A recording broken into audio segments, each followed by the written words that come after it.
Hello বন্ধুরা, তো চলে আসলাম একটা ছোট্ট ব্লগ ভিডিও নিয়ে। তো সবাই সাথে থাকো আর দেখতে থাকো, অবশ্যই ভালো লাগবে। তো এটা হচ্ছে আমাদের গ্রাম, আর আমাদের গ্রামে হবে গণেশ পুজো। তো এরা সবাই হচ্ছে আমাদের গ্রামেরই ছেলে। তো আজকে আনা হয়েছে গণেশ ঠাকুর প্রিন্ট করা টি শার্ট। তো সবাই মিলে পরে একসাথে ছবি তুলছিল, আর সেই সুযোগে কিন্তু আমি ভিডিওটা বানিয়েছি। তো সবাই খুবই লজ্জা পাচ্ছিল।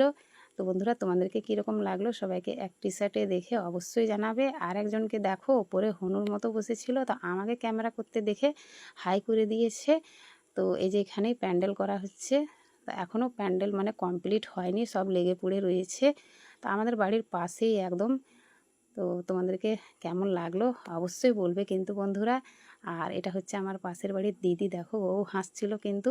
তো এই সব ছেলেরা মিলেই কিন্তু এই সব কিছুর আয়োজন করেছে। তো আগে কোনো দিন তো গণেশ পুজো হতো না, এই 2 বছর থেকে হচ্ছে। তো খুবই ভালো লাগে, গ্রামে কিছু হলে তো ভালো লাগবেই। তো সব ছেলেরা মিলে সব কিছু আয়োজন করছে, আর সব কিন্তু খুবই এক্সাইটেড। এখন কয়টা দিন তো খুব মানে আনন্দ করবে। আর কি কি প্রোগ্রাম হবে এখনও আমি কিছু বলতে পারছি না। যাই কিছুই হবে অবশ্যই তোমাদের সঙ্গে শেয়ার করার চেষ্টা করব। তোমাদের সঙ্গে শেয়ার না করলে কি আবার হয়।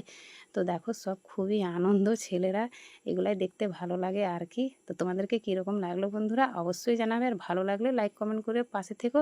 আর গণপতি বাপ্পা বলতে কিন্তু একদম ভুলো না। সবাই ভালো থেকো, সবাইকে বাই বাই। আবার নেক্সট ভিডিও নিয়ে তোমাদের সামনে অবশ্যই চলে আসবো।